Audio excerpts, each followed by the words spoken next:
Hello, good morning friends. લાસ્ટમાં આપણે active પેસિવમાં પેરેગ્રાફવાળું જોયું હતું. આજે પેરેગ્રાફનું સોલ્યુશન જોઈશું. એક્ટિવ પેસિવ પેરેગ્રાફમાં કેવી રીતે કરવામાં આવે છે. પહેલો પેરેગ્રાફ છે, if V grow trees will give shelter to all. તો આપેલા પેરેગ્રાફમાંથી પહેલાં શોધી કાઢવાનું છે ત્યાંમાં કર્મ કયું છે. કર્મ હંમેશા ક્રિયાપદ પછી હોય છે. વધારાના શબ્દો કયા છે, વાક્ય ક્યાં પૂરું થાય છે, તો સંયોજકની જગ્યાએ રહેશે એટલે ઇફ. ટ્રીઝ આગળ આવી ગયું, V1 છે એટલે if trees are grown by us. Trees will give shelter to all, તો shelter will be given to all by trees. તો દરેકની વાક્ય રચના પ્રમાણે પેસિવ થશે. પહેલામાં સાદો વર્તમાન કાળ છે એટલે એમ ઇઝ આર પ્લસ V3, પાછળ મોડલનું બેઝ ફોર્મ છે એટલે modal plus be plus V3.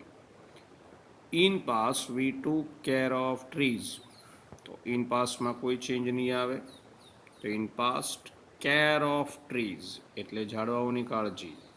ભૂતકાળ છે એટલે વોઝ ટેકન બાય અસ. બટની જગ્યાએ બટ. નાવ સમયદર્શક શબ્દ, નાવની જગ્યાએ નવ. We do not understand the importance of trees, તો but now the importance of trees is not understood by us. તો મિત્રો આ રીતે આખો પેરેગ્રાફ જેની અંદર 4 વાક્ય હશે, અડધા માર્ક્સનું એક, આ 4 વાક્યને તમારે કમ્પ્લીટ કરવાના. બીજો જોઈએ, શીલા પેઇઝ ફીઝ એવરી મંથ. તો ફીઝ આર ઇઝ પણ લઈ શકાય, આર વધુ બેટર, કારણ કે ફીઝ હંમેશા ₹1 ન હોય, વધુ હોય. Fees are paid every month by Sheela. She did not buy useless things, તો useless things were not bought by her. Having passed HSC, she went to America. તો પરફેક્ટ પાર્ટિસિપલની વાક્ય રચના આવી, HSC having been passed, she went to America. ત્રીજો જોઈશું, if Alok had invited me, I would have given surprise. If વાળી વાક્ય રચના જેમાં ભૂતકાળ છે, પૂર્ણ ભૂતકાળ છે, પાછળ મોડલ પરફેક્ટ ફોર્મ્સ છે, તો ઇફની જગ્યાએ મી આગળ આવ્યું એટલે I. If I had been invited by Alok, surprise would have been given. Surprise would have been given by me, but I was not invited by him, so a car has been bought for me by me. છેલ્લું વાક્ય જોજો બરાબર. So I have bought a car for me, તો a car has been bought for me by me. 2 વાર મી આવે છે, તો ખાસ ધ્યાન રાખવાનું. આ રીતે પેરેગ્રાફને આપેલા વાક્યમાં પેરેગ્રાફ કયા કાળમાં છે, જુદા જુદા મિક્સિંગ આખા કન્સ્ટ્રક્શન હશે, સ્ટ્રક્ચર ઓળખવાના અને એ પ્રમાણે તમારે બનાવવાનું રહેશે. બરાબર. હવે આની જે એક્સરસાઇઝ છે હું તમને પીડીએફમાં મોકલીશ. આ સિવાય મિત્રો બીજું ટોપિક છે જે એક્ટિવ પેસિવની સાથે તમને પૂછી શકે છે અને તે છે ચેન્જ ધ ટેન્સ, ખાસ કરીને 11th. તો ચેન્જ ધ ટેન્સમાં સાદો વર્તમાન કાળનો સાદો ભૂતકાળ કરવાનો આવશે. તો આપણી પાસે જનરલી 3 છે, ફ્યુચર, પાસ્ટ અને પ્રેઝન્ટ. તો વર્તમાન કાળનું ભૂતકાળનું વર્તમાન કરવું હોય તો શું કરાય, તો જનરલી આપણને ખ્યાલ છે કે ભાઈ V1 SKES, તો V1 SKES સાદા વર્તમાન કાળનું ખાસ મહત્વનું છે, પણ એ પહેલાં આપણા સિમ્પલ.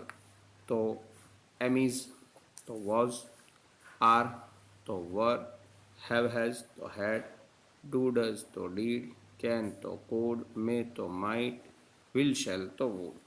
એ રીતે V1 અથવા SKES હોય તો V2.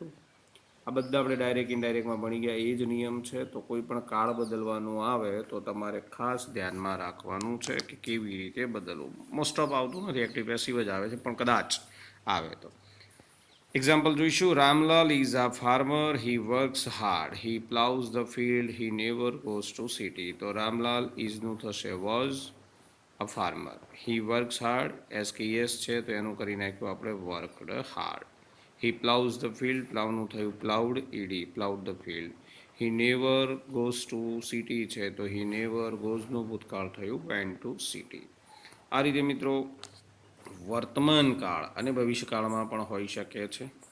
દાખલા તરીકે વર્તમાન કાળમાં તમને V1 SKS આપેલું હોય તો તમારે ભવિષ્યમાં લઈ જવા માટે વિલ કે શેલ પ્લસ V1 કરવું પડશે. પ્લસ એમિઝાર આપેલું હોય તો એમિઝાર આપેલું હોય તો તમારે એના માટે વિલ બી આપણે કરવું પડશે.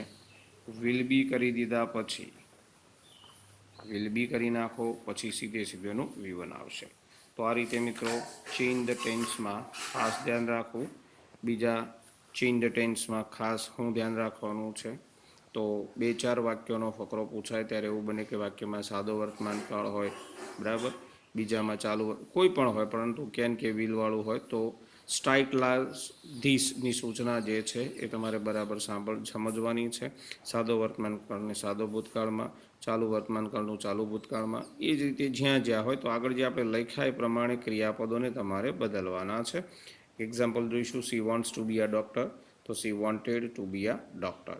સી ઇઝ વર્કિંગ હાર્ડ તો વર્કિંગ આઈએનજીની બદલે ખાલી ઇઝનું શું કરી નાખો was. She has joined coaching classes તો હેઝનું કરી નાખો had. If she continues V1 SKS છે તો એનું એડી. તો આ રીતે તમારે મૂકી દેવાનું છે. સી કેન બી તો કેનનું કરી નાખ્યું food.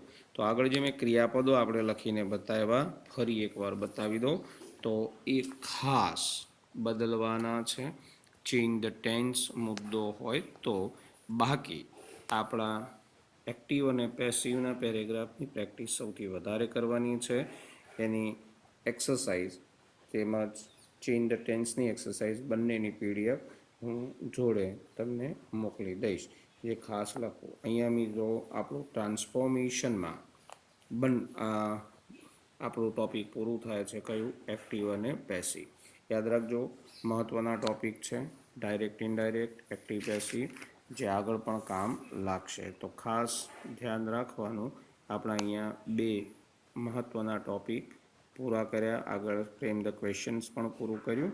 Okay, today is enough. હવે નેક્સ્ટ ટાઈમ આપણે નવા ટૉપિક સાથે મળીશું. Have a nice day.